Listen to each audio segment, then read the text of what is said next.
सचिन जो कि एक सरकारी नौकर है, अच्छा खासा कमाया करता है और परिवार में कैसी भी कोई दिक्कत नहीं है। आज एक हॉस्पिटल के अंदर उसकी पत्नी की डिलीवरी होती है और उसे एक लड़के का जन्म हो जाता है। इस बात से सचिन और उसका परिवार बड़ा ही खुश होता है और सभी लोग खुशियों के मारे चूर हो गए थे, नाचने लगे थे। लेकिन तभी जब डिलीवरी के बाद यहाँ पर उसकी पत्नी को छुट्टी मिलने वाली थी, तो उसके बाद अचानक से उसकी पत्नी हॉस्पिटल से ही न जाने कहाँ गायब हो जाती है और इस बात को देखकर सचिन पूरी तरह से हैरान और परेशान हो जाता है। इसके बाद इधर उधर उसे ढूंढा भी जाता है, लेकिन जब वह नहीं मिलती है तो उस बात के लगभग 5 साल बाद जब सचिन अपने दोस्तों के साथ एक होटल से खाना खाकर बाहर निकलता है किसी दूसरे शहर में, तो अचानक से उसकी नज़र एक महिला पर पड़ती है जो कि रोड किनारे सब्जियों का ठेला लगा रही थी। अब उसे देखकर जो सचिन है वो देखते ही उसे पहचान लेता है कि यह और कोई नहीं, उसकी वही पत्नी है जो कि हॉस्पिटल से अचानक गायब हो गई थी। लेकिन फिलहाल उसके दोस्त उसके साथ हैं, तो वह उससे कुछ नहीं कह पाता है और चुपचाप वहां से चला जाता है। क्या कारण था जो पत्नी अपने पति को इस तरह से छोड़कर आ गई थी, जबकि परिवार के अंदर सब कुछ ठीक था? पूरी सच्चाई के बारे में जानने के लिए वीडियो को अंत तक जरूर देखें। उत्तर प्रदेश के गाजियाबाद के अंदर एक सचिन नाम का लड़का रहा करता है। सचिन जिसके घर में उसके माता पिता हैं और साथ में उसका एक बड़ा भाई भी है। बड़े भाई की शादी हो चुकी है, उसके बच्चे भी हैं और सभी लोग एक जॉइंट फैमिली में बड़े ही खुश रहा करते हैं। सचिन घर का छोटा लड़का है और वह पढ़ाई लिखाई करने के बाद सरकारी नौकरी में लगना चाहता है। माता पिता जब उसे शादी के लिए बोलते हैं तो वह साफ साफ मना कर देता है। कहता है कि माँ बाबूजी, पहले मैं सरकारी नौकरी लगूंगा और उसके बाद ही शादी करूंगा।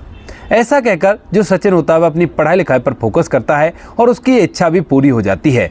यहाँ पर सचिन को एक क्लर्क की नौकरी मिल गई थी और इस नौकरी को पाकर सचिन और सचिन के परिवार वाले बड़े खुश होते हैं। और यहाँ पर अब उसके माता पिता कहने लगते हैं, बेटा जो तू चाहता था वो तो हो गया, क्या अब तुम्हारी हम शादी करा सकते हैं? तो यहाँ पर सचिन बड़े ही सहजता से कह देता है कि अब आप बेशक से मेरी शादी करा दो, मुझे कोई भी दिक्कत नहीं है, क्योंकि अब मैं अपने घर को संभाल सकता हूँ और कैसी भी परेशानी नहीं होगी।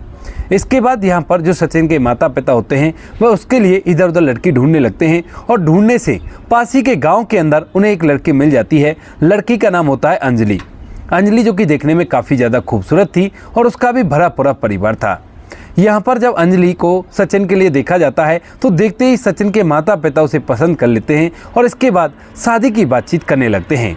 अब जो कि लड़का सरकारी नौकरी में था, तो यहाँ पर लड़की के माता पिता को कोई दिक्कत नहीं होती है और उसके बाद यहाँ पर जो लड़की के माता पिता होते हैं वह सचिन से अपनी बेटी अंजलि की शादी तय करा देते हैं। शादी तय कराने के बाद शादी धूमधाम और रीति रिवाज के साथ हो जाती है और शादी होने के बाद जो अंजलि है वो दुल्हन बनकर सचिन के घर में पहुंच जाती है। वहां पर जाने के बाद अंजलि अच्छी तरह से घर के अंदर रहती है और जो सास ससुर होते हैं उनका भी अच्छे से ख्याल रखती है और कोई भी कैसी भी दिक्कत नहीं थी। इधर जो सचिन होता है वह अच्छे खासे पैसे कमाया करता है और अपनी पत्नी को किसी भी चीज़ की कोई भी कमी नहीं होने देता, यानी कि सब कुछ अच्छा चल रहा था और कोई भी कैसी भी परेशानी नहीं थी। शादी के कुछ ही दिनों बाद जो अंजलि है वो गर्भवती हो जाती है और धीरे धीरे जब उनकी शादी को लगभग 1 साल होने को आता है, लगभग 10 से 15 दिन बचे हुए थे उनकी सालगिरह को, तो उससे पहले यहाँ पर जो अंजलि होती है उसको लेबर पेन होने लगता है और इस बात को देखकर यहाँ पर जो सचिन के परिवार वाले होते हैं वो फौरन से उसे हॉस्पिटल में ले जाकर भर्ती कर देते हैं। सचिन जो कि अपनी ड्यूटी पर था और उसके बाद जब ये सचिन को बात पता चलती है तो सचिन भी भागा दौड़ा वहां से अपने हॉस्पिटल पर आ जाता है और वहां पर आकर अपनी पत्नी का ख्याल रखने लगता है। धीरे धीरे समय बीतता है और समय के साथ साथ यहाँ पर जो अंजलि है उसकी डिलीवरी हो जाती है और उसने एक लड़के को जन्म दिया था। अब जैसे लड़का हुआ था तो यहाँ पर सचिन के परिवार में खुशियों की लहर दौड़ जाती है और सभी लोग इस बात को सुनकर नाचने कूदने लगते हैं, क्योंकि ये बात ऐसी थी कि जो कुछ भी था सब कुछ परफेक्ट हो रहा था और कोई भी कैसी भी दिक्कत नहीं थी। सभी लोग बड़े खुश होते हैं। सचिन की जो माता पिता होते हैं वह इधर उधर मिठाइयाँ बांटते हैं और इस बात की बड़ी खुशी मनाते हैं। इसके बाद धीरे धीरे 2 से 3 दिन यहाँ पर अंजलि को हॉस्पिटल में रखा जाता है और जिस दिन उसकी छुट्टी होने वाली होती है उस दिन यहाँ पर सचिन की माँ अपनी बहू को ले जाने के लिए एम्बुलेंस लेकर आती है और जैसे वो अंजलि के कमरे में जाती है तो वहाँ पर अंजलि उसे बिस्तर पर नहीं मिलती है, तो वो सोचने लगती है कि शायद वॉशरूम वगैरह के लिए गई होगी, क्योंकि उसकी नॉर्मल डिलीवरी थी। इसके बाद जब अंजलि काफ़ी देर तक भी वापस नहीं आती है तो यहाँ पर जो सचिन की माँ होती है वह इधर उधर पूछने लगती है और पूछने के बाद अंजलि का कोई भी अता पता नहीं होता। जब यहाँ पर अंजलि का पता नहीं चलता है तो उसके बाद जो सचिन की माँ होती है वो सचिन के पास फ़ोन करती है और उसे बताती है कि बेटा इस तरह से बहू हॉस्पिटल से गायब हो गई है, न जाने कहाँ चली गई। तो सचिन कहता है कि अरे माँ कहाँ जाएगी, यहीं कहीं होगी, शायद हो सकता है बाहर घूमने के लिए गई हो, आप एक बार बाहर देख कर आ जाओ। लेकिन यहाँ पर माँ कहती है कि बेटा मैंने सब जगह देख लिया लेकिन बहू कहीं भी नहीं है और बच्चा यहीं पर बिस्तर पर ही है। इस बात को सुनकर जो सचिन होता है वो मामले की गंभीरता को समझता है और उसके बाद फौरन से उस हॉस्पिटल पर आता है और वहां जाकर सीसीटीवी रिकॉर्डिंग चेक करने लगता है। तो यहाँ पर हॉस्पिटल के अंदर जो कैमरे थे उनके अंदर साफ साफ दिखाई दे रहा था कि जो अंजलि है वो छुपते छुपाते इस हॉस्पिटल से फरार हो गई है और उसे देखकर लग रहा था कि अपनी मर्जी से ही यहाँ से गायब हुई है। इसके बाद जो सचिन होता है वह अपनी पत्नी के लिए अपने ससुराल में भी फ़ोन करता है और पूछता है कि वहीं वहाँ पर तो नहीं आई, कोई परेशानी हो तो वो तुम्हें बता सकती है। लेकिन यहाँ पर जो उसके ससुराल वाले होते हैं वो भी इस बात को सुनकर हैरान हो जाते हैं कि आखिरकार अंजलि ऐसे गायब क्यों हो गई, क्या परेशानी थी उसको जो इस तरह से गायब हो गई। वो लोग भी उसको इधर उधर ढूंढते हैं, पुलिस में भी कंप्लेंट कराई जाती है लेकिन उसका कोई भी अता पता नहीं होता है। जब ससुराल वाले देखते हैं कि अंजलि अपने आप ही गायब हो गई है और उसके सारे प्रूफ भी उनके पास हैं, तो उसके बाद वो कहते हैं कि कोई बात नहीं, जो हो गया उसे भूल जाओ, अब नहीं मिल रही तो क्या कर सकते हैं। यहाँ पर अंजलि का नंबर उसी दिन बंद हो गया था जिस दिन वो हॉस्पिटल से गायब हुई थी और उसके बाद उसका कोई भी अता पता नहीं होता है। यहाँ पर जो सचिन होता है वह बार बार अंजलि को ढूंढने की कोशिश करता है लेकिन इसमें पूरी तरह से नाकामयाब होता है और उसका कोई भी सुराग उन्हें नहीं मिल पाता है। इसके बाद यहाँ पर जो सचिन के घर वाले होते हैं वह इस बात से काफ़ी ज़्यादा परेशान होते हैं और सचिन के जो ससुराल वाले होते हैं उनसे बातचीत करते हैं। कहते हैं कि देखो अब आपकी बेटी तो मिल ही नहीं रही और बेटा अभी जवान है तो क्यों ना हम बेटे की दूसरी शादी कर लें। तो यहाँ पर जो सचिन के ससुराल वाले होते हैं यानी कि अंजलि के जो घर वाले होते हैं वह कहते हैं कि ठीक है, अगर ऐसी बात है तो अब बेशक से दूसरी शादी कर लो, हमें इससे कोई भी आपत्ति नहीं है क्योंकि आपके घर में एक छोटा बच्चा भी है और उसकी देखभाल के लिए भी कुछ चाहिए होगा। इस बात को सुनकर यहाँ पर सचिन के घर वाले तो दूसरी शादी के लिए बोलने लगते हैं लेकिन जैसे ही ये बात सचिन तक पहुँचती है तो सचिन इस बात के लिए साफ साफ मना कर देता है। कहता है कि नहीं माँ बाबू जी, मैं दूसरी शादी नहीं करूँगा क्योंकि जो मेरा बेटा है उसके साथ बहुत कुछ गलत हो सकता है और ऐसी बात ही मैंने ढेर सारी सुन रखी हैं। माता पिता कहते भी हैं कि बेटा हम पहले इस बात की जांच पड़ताल कर लेंगे, अगर कोई लड़की अच्छी तरह से हमारे बच्चे का ख्याल रखेगी तो ही हम तुम्हारी दूसरी शादी उससे कराएंगे। लेकिन सचिन साफ साफ मना कर देता है क्योंकि कहीं ना कहीं वह अंजलि से सच्चा प्यार करने लगा था और इसी वजह से वह अंजलि को भुला नहीं पा रहा था और वह मना कर देता है। माता पिता इस बात को सुनकर बड़े परेशान होते हैं लेकिन तभी सचिन कहता है कि देखो माँ बाबू जी, शादी करते हैं वंश चलाने के लिए और मेरा वंश चल चुका है, मेरा बेटा जो है ना तो इसी को पाल पोस कर बड़ा कर लूँगा और इसी के सहारे से अपने जीवन को व्यतीत कर लूँगा। ज़्यादा इधर उधर की बातों में पड़ने की कोई ज़रूरत नहीं है, खामखाही परिवार बर्बाद हो जाएगा अगर कोई ऐसी महिला आ गई जिसने जीना हराम कर दिया तो। ये बात कहीं ना कहीं तक सचिन के घर वालों को भी ठीक लगती है क्योंकि ऐसे कई सारे केस उन्होंने अड़ोस पड़ोस में देखने को मिले थे जिसमें दूसरी शादी के दौरान जो महिला घर के अंदर आती है वो घर को पूरी तरह से तबाह कर देती है और उसके बाद कोर्ट थाने तहसील इनके चक्कर लगते ही रहते हैं। इसी वजह से वो सचिन की बात से सहमत होते हैं और सचिन अब अपने बच्चे को अकेले से पालने लगता है अपनी माँ की मदद से और धीरे धीरे समय बीतने लगता है। समय के साथ साथ यहाँ पर धीरे धीरे जब वो बच्चा बड़ा होता है तो उसके बाद जब वो बोलना सीखता है तो यहाँ पर वह मम्मा मम्मा भी करता है लेकिन फिलहाल वह अपनी दादी को ही अपनी माँ समझा करता है और यहाँ पर फिलहाल कोई भी दिक्कत नहीं होती। सचिन जो है वह अपनी नौकरी को करता रहता है और अपने समय को व्यतीत करता रहता है लेकिन अक्सर उसे एक बात बहुत ज़्यादा खला करती है कि आखिर ऐसी क्या गलती कर दी मैंने जो मेरी पत्नी इस तरह से गायब हो गई और कहीं उसके साथ कुछ ऐसा वैसा तो नहीं हो गया। इस बात को लेकर वह काफ़ी ज़्यादा परेशान भी रहता है और कई बार अपनी पत्नी की पता लगाने के लिए इधर उधर पुलिस वालों के चक्कर काटता है, यहाँ वहाँ पर घूमता है और कोशिश करता है कि कैसे भी एक बार उसे उसकी पत्नी मिल जाए, आखिर उससे पूछे तो सही कि ऐसी क्या कसर रह गई हमारे घर में जो उसने ऐसा किया है। ऐसा सोचते हुए धीरे धीरे समय बीतता है और समय के साथ साथ जब तक बच्चा 5 साल का होता है तो उसी दौरान यहाँ पर जो बच्चा होता है वह बोलने चालने लगता है और अब उसे पता चल गया है कि ये जो है ये मेरी दादी है और ये मेरी माँ नहीं है क्योंकि उसी घर के अंदर उसके ताऊ ताई रहा करते थे और ताऊ ताऊ के जो बच्चे थे वह लोग अपनी माँ को माँ कहा करते थे और इसको दादी कहा करते थे। तो इन्हीं सभी चीज़ों से ये बच्चा समझ जाता है और जब भी कभी उसका पिता ड्यूटी से घर लौटा करता तो वो उससे पूछा करता कि पापा मम्मी कहाँ हैं। पिता ने उससे झूठ बोल रखा था, कह रखा था कि बेटा मम्मी कहीं गई हुई है और बाद में आ जाएगी क्योंकि उसने सोचा था कि अभी छोटा है और बड़ा हो जाएगा तो उसके बाद इसे सच्चाई अपने आप पता चल जाएगी, तो अभी इसे ऐसा नहीं बताता हूँ। इसी वजह से यहाँ पर बार बार वह उससे ये बात कहता है और जब भी उससे ये बात कहता है तो उसे इस बात का बड़ा ही दुख होता है कि उसे अपने नन्हे से बच्चे से झूठ बोलने की ज़रूरत पड़ रही है। लेकिन फिर भी समय ऐसे बीत रहा था और तभी अचानक से एक दिन यहाँ पर सचिन का एक दोस्त होता है जिसको प्रमोशन मिली थी और वो भी उसी के साथ सरकारी नौकर था। और उसके बाद वह उसे अपने शहर में बुलाने लगता है, कहता कि यार यहाँ पर आजा, यहाँ पर हम सभी लोग इकट्ठा हो रहे हैं और अच्छे से पार्टी करेंगे और उसके बाद तू दोबारा से वहाँ पर चला जाना। अब सचिन पहले तो इस बात के लिए मना करता है, लेकिन दोस्त तो दोस्त हुआ करते हैं, वह लोग जिद करने लगते हैं और सचिन इस बात को मान जाता है। लगभग 2 दिन बाद यहाँ से सचिन अपना थोड़ा बहुत सामान पैक करता है और 3 दिन के टूर के लिए यहाँ से उस जगह पर पहुँच जाता है जहाँ पर उसका दोस्त सरकारी नौकरी किया करता है और वहीं पर जाकर वह उसके पास ही रुकने लगता है।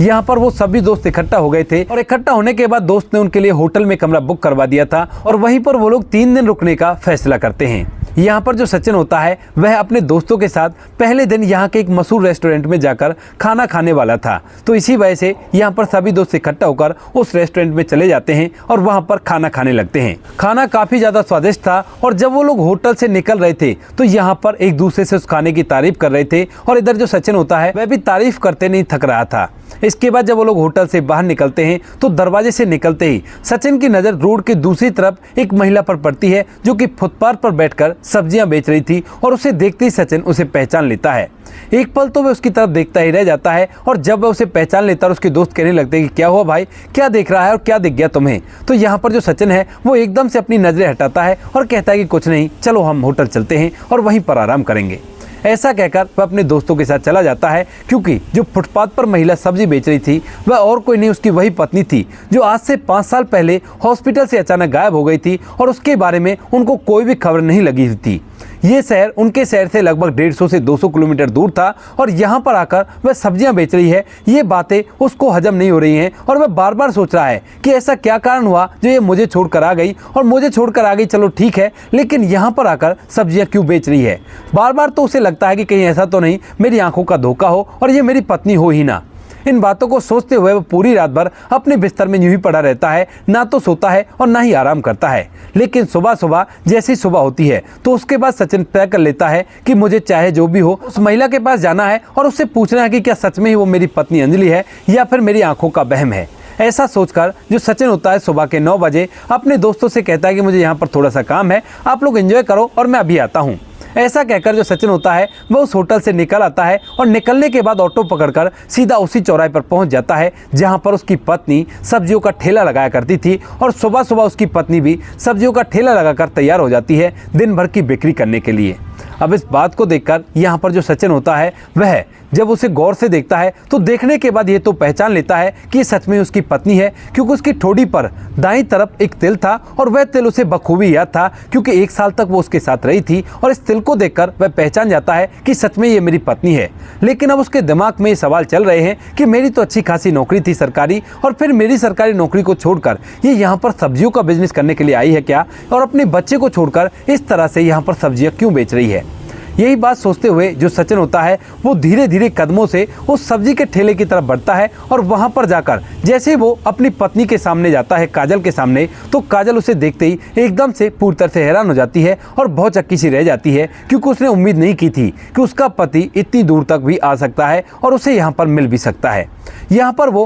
अपनी सब्जियों का ठेला लगाकर अपना गुजारा कर रही थी, लेकिन अचानक से जब उसका पति उसके सामने आ गया तो वो बस उसकी तरफ देखती ही रह जाती है। यहाँ पर जो सचिन होता है वो कहने लगता है कि अगर मैं गलत नहीं हूँ तो तुम काजल ही हो ना। तो यहाँ पर जो पत्नी होती है वो अपना सर नीचे करती है और कहती है कि हाँ मैं ही काजल हूँ और मैं ही आपकी पत्नी हूँ। इस बात को सुनकर यहाँ पर जो सचिन होता है वो कहने लगता है क्या मैं तुमसे पूछ सकता हूँ कि तुम इस तरह से उस दिन हॉस्पिटल में अपने बच्चे को छोड़कर भी आ गई, आखिर क्या काम था ऐसा, क्या तुम्हें यहाँ पर इस तरह का बिजनेस करना था जिसलिए तुम छोड़कर आ गई। तो यहाँ पर जो काजल होती है वह एकदम से अपनी आंखों में आंसू ले आती है और फूट फूट कर रोने लगती है।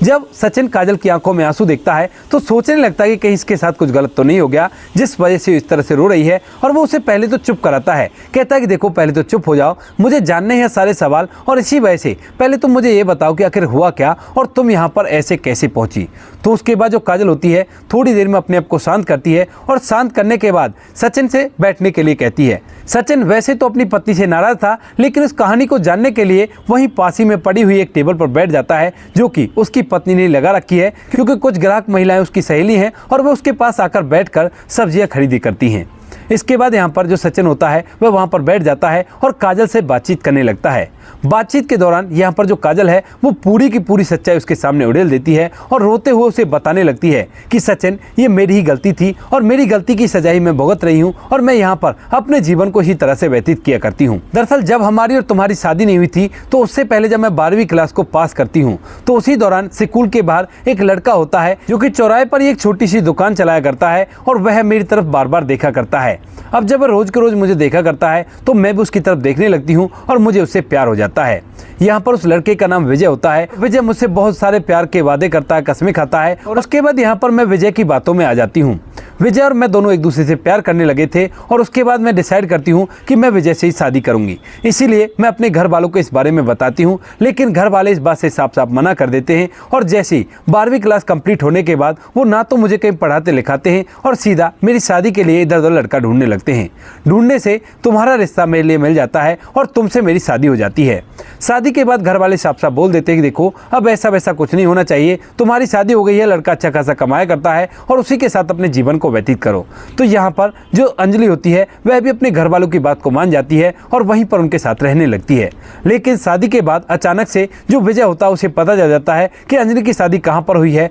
और वह वहीं पर आकर उसकी राह देखने लगता है और कई दिनों तक अंजलि के घर के बाहर खड़ा होकर उसको देखता रहता है और अंजलि की नजर भी एक दिन विजय पर पड़ जाती है। तो उसके बाद उसकी बातचीत उससे होने लगती है और ये बातचीतों का सिलसिला कुछ ऐसा बढ़ता है कि यहाँ पर अब दोनों एक दूसरे के बिना नहीं रह सकते और जैसे ही हॉस्पिटल के अंदर डिलीवरी होती है तो अंजलि अपने बच्चे को छोड़कर वहां से विजय के साथ फरार हो जाती है और विजय उसे लेकर इस शहर के अंदर आ जाता है। इन बातों को बताते हुए अंजलि फूट फूट कर रोए जा रही है और सचिन उसकी इस हालत को देखकर बहुत कुछ समझने की कोशिश कर रहा है। इसके बाद जो सचिन होता है वो कहता है कि फिर उसके बाद क्या हुआ, अगर विजय तुम्हारे साथ था तो अब कहाँ चला गया विजय। तो यहाँ पर अंजलि रोते हुए कहने लगती है कि मेरे माता पिता सही थे और उनका फैसला बिल्कुल सही था, लेकिन जब मैं वहां से भागकर यहाँ पर आ गई तो उसके बाद दोबारा जाने की मेरी हिम्मत नहीं हुई और यहाँ पर जिसके लिए मैं आई थी भागकर वह तो एक नंबर का शराबी निकला। यहाँ पर रहने के बाद जब 6 महीने बीतते हैं तब तक तो सब कुछ ठीक रहता है, लेकिन धीरे धीरे करके परिस्थितियां बद से बदतर हो जाती हैं। विजय शराब पिया करता और शराब पीकर मुझ पर हाथ भी उठाने लगता है।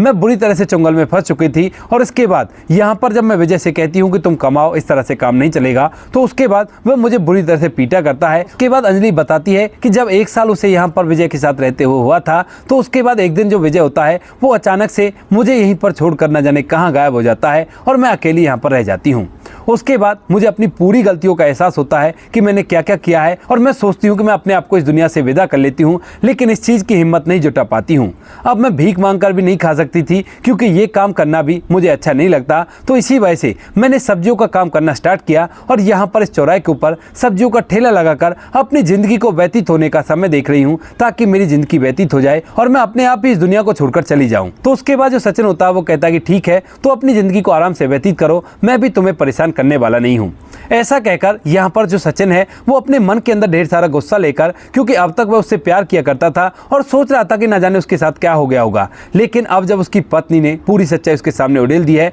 कि वह कभी उससे प्यार करती ही नहीं थी, तो उसके बाद उसे गुस्सा आ जाता है और गुस्से में वह वहां से जाने लगता है। लेकिन तभी जो अंजलि है वो एकदम से सचिन को रोकती है और कहती है कि सचिन, अगर तुम बुरा ना मानो तो क्या मैं तुमसे कुछ पूछ सकती हूँ। तो उसके बाद जो सचिन है वो गुस्से भरी आवाज में कहने लगता है कि बताओ क्या पूछना है। तो यहाँ पर अंजलि कहती है कि हमारा बेटा कैसा है। इस बात को सुनकर यहाँ पर जो सचिन होता है वो थोड़ी देर तक सोचता है और सोचने के बाद कहता है कि हाँ ठीक है, अच्छा है। बार बार मम्मी के लिए कहा करता है और मैंने उससे झूठ बोल रखा है कि तुम्हारी मम्मी कहीं बाहर गई हुई है और बाद में वापस लौट आएंगी, क्योंकि अब वो छोटा है ना तो उसे झूठ बोलकर ही बहकाना पड़ता है। ऐसा कहकर जो सचिन होता है उसे भी अपने बेटे की याद आती है और उसके बाद इस बात को कहते हुए सचिन की आंखों में आंसू आ जाते हैं। जब अंजलि सचिन की आंखों में आंसू देखती है तो कहने लगती है कि अब तुम्हारी आंखों में आंसू क्यों आ गए। तो यहाँ पर सचिन कहता है कि उस नादान बच्चे को क्या पता कि उसकी मां ने इतने सारे गुल खिला रखे हैं, लेकिन तुम चिंता मत करो, मैं उसे बिल्कुल भी महसूस नहीं होने दूंगा कि उसकी माँ ऐसी थी और तुम्हारे बारे में बिल्कुल भी ये बात पता नहीं चलने दूंगा। जब वो बड़ा हो जाएगा तो उसे बता दूंगा कि उसकी माँ इस दुनिया में है ही नहीं। अब इस बात को सुनकर माँ के अंदर अब वो ममता जाग आती है जिस ममता को वो कभी ठुकरा कर आई थी, और उसके बाद एकदम से सचिन के पैर पकड़कर रो रो कर कहने लगती है कि सचिन, अगर हो सके तो एक बार मुझे मेरे बेटे से मिला दो, मैं उसे देखना चाहती हूँ।